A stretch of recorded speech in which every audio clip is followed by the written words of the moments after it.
Alors j'ai une question, est-ce que vous êtes déjà allé en Indonésie? Et quand vous étiez en Indonésie, est-ce que vous avez un souvenir des petits déjeuners que vous avez mangés là-bas? Moi, pour y être allé 2 ou 3 fois, j'ai des souvenirs d'avoir mangé des choses différentes, selon Bali, selon Java, selon une île à une autre. Et là, c'est exactement ce qu'on va essayer de faire. On va aller à la maison de l'Indonésie, nichée en plein 14e, pour aller découvrir un petit déjeuner indonésien. Alors, il est 9h du mat, donc ça rentre dans la série des restaurants qui ouvrent tôt. Je l'espère, j'espère que vous validez. C'est moins impressionnant que 4h du mat que dimanche dernier, mais quand même, 9h du mat à Paris, je suis désolé, mais même ça, c'est de plus en plus rare. Vous allez me dire, oui, mais il y a les brasseries. Non, les brasseries ne rentrent pas en compte. Parce que si c'est pour manger un croissant et un café, ça ne fonctionne pas. Là, on parle de manger quelque chose de typique d'un pays en particulier. Et j'ai encore trouvé une très bonne adresse. Voilà, donc on est rue de l'Ouest, dans le 14e. Il est 9h moins 10, j'ai un petit peu d'avance, il fait froid, mais j'espère que ce que je vais manger là-bas va me réchauffer le corps. C'est beau ça quand même, c'est beau ce que je viens de dire. Bon, allez, c'est parti, on y va. Bon, c'est vrai que la vidéo que j'ai postée dimanche, où je me suis levé à 3h30 pour aller manger une soupe vietnamienne, pléonasme, dans le 13e arrondissement, a plutôt bien marché. Donc j'ai l'impression que vous aimez bien ce genre de petit format. Ça tombe bien parce que là, on part en voyage pendant 4 mois avec Christina, pour ceux qui ne le savent pas, donc n'oubliez pas de vous abonner. Et dans chaque pays que je vais visiter, je vais me lever très tôt pour aller manger dans la rue, pour voir ce qu'on peut trouver. Et je pense que comparé à Paris, il va y avoir un choix énormissime. Voilà. Il y a plein de choses que tu peux trouver à Bali, mais que tu ne trouveras pas à Java, par exemple. Bon, on va voir ça. Je suis un peu excité, j'ai pas pris mon petit café encore, du coup... Bon, en tout cas, pour ceux qui débarquent un peu sur cette chaîne, je poste aussi un petit peu plus de contenu qu'avant sur Instagram. Et comme on part en voyage, comme je l'ai dit avant, je vais poster beaucoup plus. Voilà, donc n'oubliez pas de vous abonner sur cette chaîne, de mettre un petit thumbs up. Putain, je le fais jamais ça, mais là, on m'a dit, Romain, fais-le. Donc je le fais. Et n'oubliez pas de vous abonner à mon Instagram, si vous en avez un, bien sûr. Voilà, voilà. Et je crois que je suis arrivé devant. Siam Nuat Thai. Ah non, c'est un truc de massage thaï. Putain, pas du tout. Ok, je m'étais trompé de quelques mètres. Je me suis fait avoir par la... Parce qu'il y a un Bouddha sur l'affiche, vraiment cliché. Et en fait, c'était un salon de massage. Voilà, pardon. Là, j'y suis, la maison de l'Indonésie. La pancarte est sortie, les -5. Je pense que je peux rentrer. J'espère. Bonjour madame. Bonjour. Voilà. C'est moi. Bah merci. Merci madame. Bonjour madame. Bonjour. Enchanté Romain. En tout cas, super bien accueilli là tout de suite. Ah, vous avez une petite salle d'expo ici. Exactement. On fait yoga, on fait plein de choses. D'accord. Coucher de soleil sur Bali depuis Lombok. Exactement. Ça, je suis jamais allé à Lombok. J'ai fait Java, j'ai fait Bali, mais j'ai pas fait Lombok. Il y a très joli coucher de soleil. Je suis à peine rentré là, j'ai fait le petit tour, c'est très cool. Vous avez compris, la dame vient de m'expliquer qu'il y a un endroit pour manger, où on va aller tout de suite, sans plus attendre. Et elle m'a montré aussi qu'il y avait une petite salle de conférence, il y avait une salle où on peut faire des expos photos. Là-haut, c'est plutôt des activités, des choses comme ça. Bien sûr. Et ça, c'est la partie, le plat du jour et tout là. D'accord. Voilà, les produits frais. Ok. Nous avons toutes les petites librairies avec qui, voilà, les livres sur les touristes. Génial. Le café. Le café. Ah, c'est vous qui torréfiez? Yes. On amène le café vert de l'Indonésie et on amène, il y a le café qui arrive par le bateau. D'accord, bien sûr. Et là, il y a 18 cafés différents. On est le seul, je pense que je suis sûr en France en tout cas, qui vend tous les cafés le plus complet qui n'existe pas ailleurs.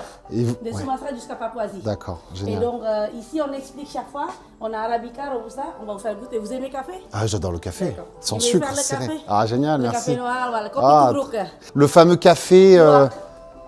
C'est le café le plus cher au monde. Ah, c'est ça, d'accord. Avec de l'animal. Ah, c'est ça. C'est celui qui est mangé et qui est digéré, voilà. c'est ça. Puis voilà. On a des blends Arabica Robusta, blends volcaniques. Ok. Le café indonésien, c'est le café qui est spécial. Là, vous allez goûter.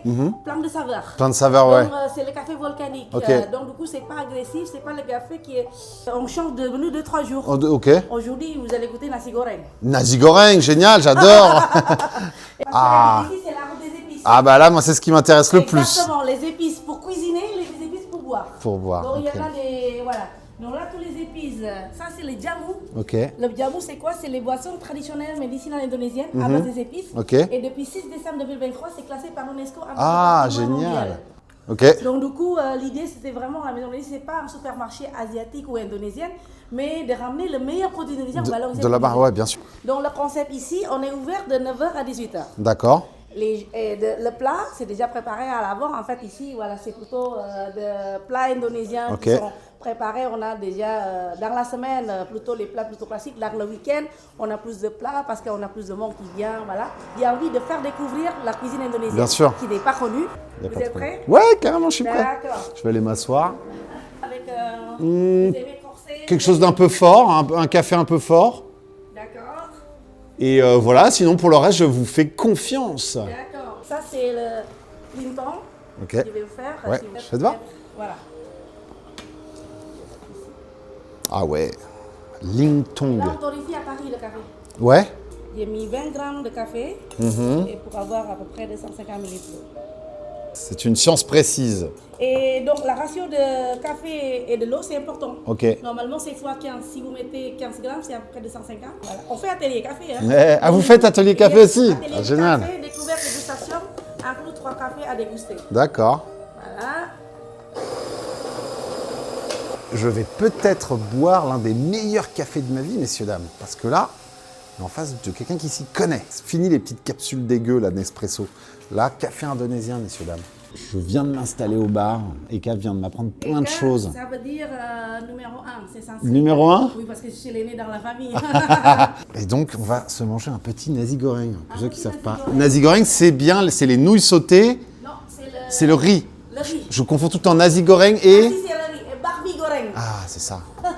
Et ben voilà, un riz, un fried rice, avec des légumes et tout, je pense. Oui. Œuf. Là. Sympa. Voilà. Merci. Voilà, Eh, c'est quoi? c'est le galette de poisson. Galette de poisson, ah, c'est ça. De l'île de Sumatra. D'accord. L'Indonésie, il y a 17 000 îles. 17 000 îles. Il y a beaucoup de divers. Comment ça s'appelle ça, du coup? Empé. Ampé. Ampé. Voilà. Et ça, c'est quoi comme sauce? C'est la sauce à base de tamarin. Tamarin, j'adore. Et puis voilà, il y a citron. Voilà. On va goûter ça en premier. Attendez. Oh, c'est bon.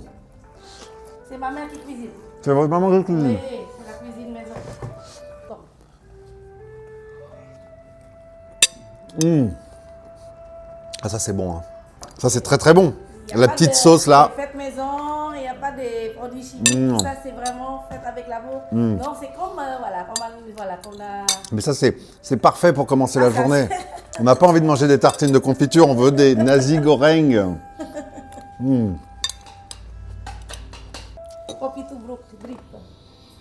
Oh, ça sent bon. Moi, j'aime bien quand ça pique. Moi, ce que j'ai adoré manger, je crois que j'avais découvert ça à Jakarta, c'était le soto betawi. Ah, on fait là aussi de temps en temps. Vous le faites? Oh là là, j'adore. C'est trop, trop bon. Alors ça, je pense qu'on est sur un vrai truc qui pique là. Ça se voit, quand ça vient d'un petit pot comme ça, de confiture, il faut se méfier en général. Voilà, il y en a qui connaissent le sambal. Ah oui. Ça, c'est fait avec du poisson, non? C'est pas ça qui est fait avec une... Celui-là, ah oui, avec un peu de tracy. Un petit peu... Crevette. Ouais, parce que si on en met trop, ça peut être un peu fort.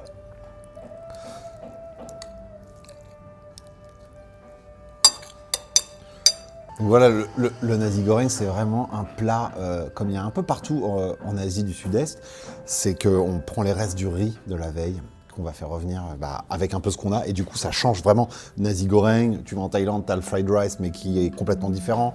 Tu vas aller en Malaisie, tu as quelque chose de différent. Et là, en Indonésie, c'est tout aussi bon, ça défonce. Voilà, j'adore. C'est le riz, on sent qu'il est un peu limite croustillant. On dit qu'il est bien revenu dans l'huile, là. Ça, j'adore. Et la kecap manis aussi qui fait la différence.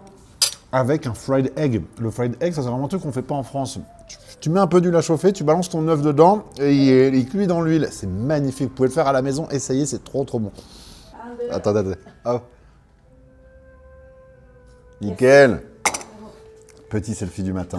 C'est le selfie du matin. Bon, on va se goûter ce petit café là, qui a été fait avec amour et qui vient directement de l'île de Sumatra. Oui. De l'île de Sumatra. Ah, c'est bon. Ah oui, ça a vraiment une saveur. Quand on boit toujours le même café tous les jours, c'est là où on se rend compte que quand même... Après, le chiffon cake pandan. Ah, pandan, j'adore. Voilà. Alors le pandan, c'est une grande fleur avec des grandes feuilles, non? C'est des feuilles. Ça sent comme le vanille. Et ça sent un peu la noix de coco, j'ai l'impression. Oui, le combiné noix de coco et vanille. Ouais, c'est ça. T'as raison. Et là, alors là, on sent que le gâteau, il est très fluffy, comme on dit, quoi. Il est... Par contre, c'est pas trop sucré, non? Non, c'est pas trop sucré, mais c'est bon. Moi, j'aime pas quand c'est trop sucré. Regardez ça, là.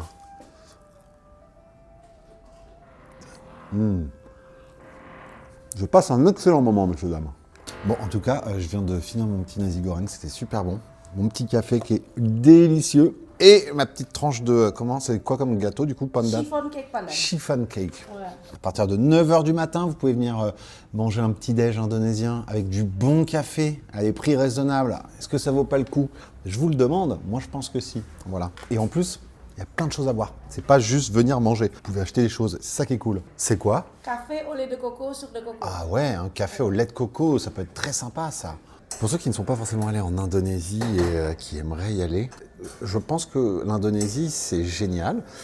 Il y a aussi bien, tu peux activer ton mode super backpacker ou tu peux activer ton mode super influenceur machin. Et, parce qu'en fait, il y a tellement d'îles et il y a tellement de façons de voyager possibles que c'est quand même c'est assez cool. Moi, j'ai beaucoup aimé, j'y suis allé 2 fois. J'y retournerai. Mais je ne retournerai pas à Bali, par exemple. Alors, j'ai rien contre Bali. Je dis juste que Bali, pour l'avoir fait déjà 2 fois, alors pour les habitués, vous me direz, c'est pas beaucoup 2 fois, mais il y a une ambiance qui est quand même, bon, c'est quand même très touristique. Il faut savoir, à Bali, il faut savoir sortir des sentiers, quoi, hein, des sentiers battus, parce que c'est très, très, très touristique. Et parfois, moi, j'ai rien contre les endroits touristiques, attention, mais parfois c'est un peu too much. Voilà. Et je pense qu'il faut aller plutôt vers le nord, peut-être, se balader. Il y a des endroits à Bali qui ne sont absolument pas touristiques. Et pour des raisons. Peut-être que c'est moins intéressant. Mais en tout cas, on avait pris un ferry du bout de l'île de Bali à Java, qui prend peut-être 3 heures. Et on a découvert Java. Et là, Java, pour le coup, c'est vraiment génial. T'as carrément plus de touristes, très peu. T'as des trains super modernes qui traversent toute l'île super rapidement. Franchement, j'ai adoré. Et il y a tellement d'autres îles, même Sumatra. Il y a beaucoup de choses à voir. Lombok, de l'autre côté de Bali, qui devient assez touristique, effectivement. Voilà. Mais c'est vraiment un très beau pays à visiter. Et ceci n'est pas une vidéo sponsorisée avec l'agence du tourisme indonésienne. Donc, merci. Oh, waouh. C'est notre best-seller aussi. Ok. Voilà. Donc là, c'est noix de coco. Au lait de coco, sucre de coco. Sucre de coco, noix de coco. Voilà. Ok. Oui. Ça sent très bon. Voilà. Il faut mélanger ou pas? Ou c'est déjà mélangé? C'est déjà mélangé. C'est prêt à boire. C'est différent. Ouais, c'est bon. Voilà. Donc c'est une graine de café enrobée de chocolat.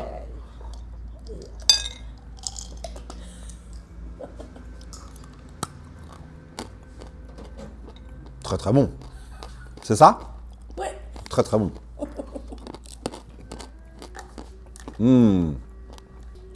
Merci. Croqueur de café. Oui, c'est vrai, en fait, c'est bête. Une fois qu'elle est torréfiée, la graine, on peut...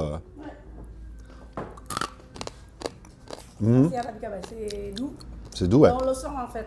À la fin. Bon, parce qu'en fait, c'est comme le vin, le café. Donc, on le sent, le saveur. Très bon.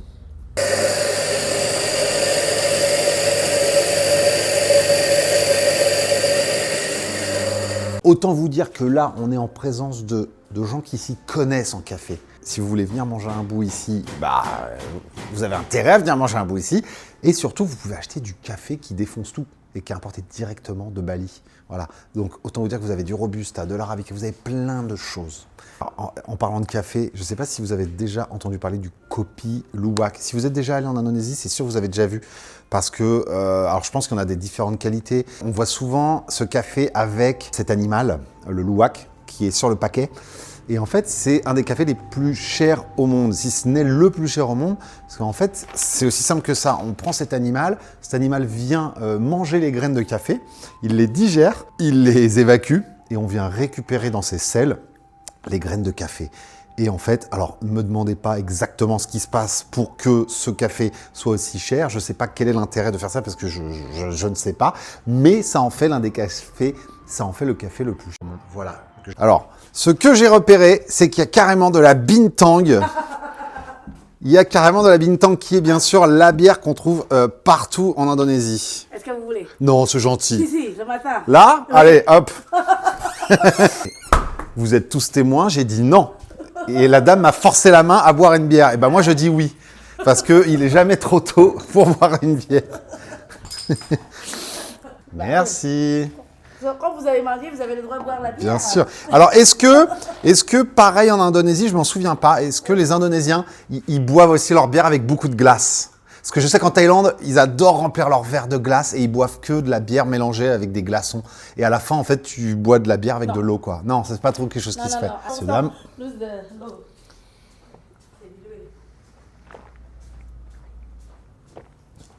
Chasse le naturel, il revient au goulot. C'est quoi? Ah, c'est la poudre pour faire le... Et ça, du coup, je mets... 500 épices, il y a 500 grammes de viande. Vous mettez... Ça, c'est le mélange d'épices. Ok, donc j'ai rien à mettre, juste le bœuf et le lait de coco. Voilà, cuisiner avec les cocos. Alors, pour ceux qui ne savent pas, le bœuf rendang, c'est un plat indonésien qui a été élu par CNN il y a quelques années, un des meilleurs plats au monde. Un peu comme le massaman curry en Thaïlande, qui est un plat qui vient du sud de la Thaïlande. Et bien là, le rendang, c'est un plat qui est assez compliqué, entre guillemets, à faire à la maison parce qu'il va vous falloir pas mal d'épices que vous n'aurez sûrement pas. Moi, j'ai essayé d'en faire un l'autre jour, c'était bon, mais je pense que j'en avais jamais mangé, du coup, c'était dur de comparer. Je pense que c'était pas fou ce que j'avais fait. Et là, du coup, il y a de la poudre déjà toute faite. Alors, moi, en général, j'adore cuisiner et faire tout moi-même. Mais là, avoir la poudre à la maison mélangée avec du lait de coco, c'est la base, et du bœuf. Voilà. Donc, je vais essayer ça avant qu'on reparte en voyage. Bon, j'en ai presque fini. En tout cas, voilà, je viens de passer un super bon moment à la maison de l'Indonésie en plein 14e. J'ai passé un super moment avec quelqu'un qui vient de m'apprendre plein de choses sur l'Indonésie. Et voilà, donc venez faire un tour. C'est à côté de Montparnasse. Vous n'avez pas de raison de ne pas venir.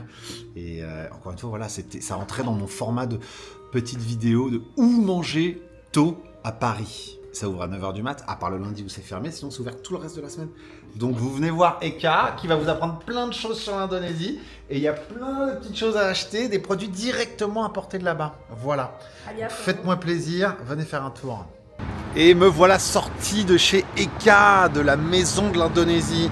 Encore une très belle découverte. Alors j'adore quand... Moi je suis quelqu'un de très sociable et quand j'arrive dans ce genre de local et que je passe 1 heure à discuter avec Eka ou quelqu'un d'autre et qu'on m'apprend plein de choses sur un pays, c'est ça qui me fait plaisir. Et elle n'a pas fait ça que parce qu'il y avait la caméra.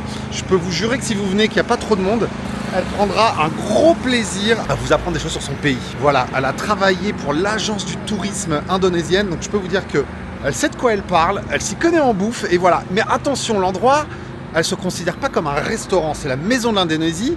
C'est donc plutôt un café, un lieu de rencontre et un endroit qui est là un peu pour promouvoir le pays qu'elle aime tant, l'Indonésie, de là où elle vient. Mais ce que j'ai mangé, c'était quand même très très bon parce qu'il y a de l'amour et elle met de l'amour dans les plats qu'elle confectionne. Voilà, donc si vous voulez venir manger de la nourriture typique indonésienne et découvrir ce qu'elle a à vendre, parce que, je le répète, tous ces produits, et elle a bien appuyé sur ce fait, sont importés directement d'Indonésie. Elle a plein de cafés, donc pour les aficionados de café, c'est ici qu'il faut vous rendre. Elle a une sélection, laisse tomber. Voilà, donc j'espère que ça vous a plu, j'espère que vous allez venir faire un petit tour à la maison de l'Indonésie et passer un petit moment sympa avec Eka. Voilà, on se voit dimanche pour la prochaine vidéo. On n'oublie pas de s'abonner s'il vous plaît, on fait un effort. Merci, allez, salut.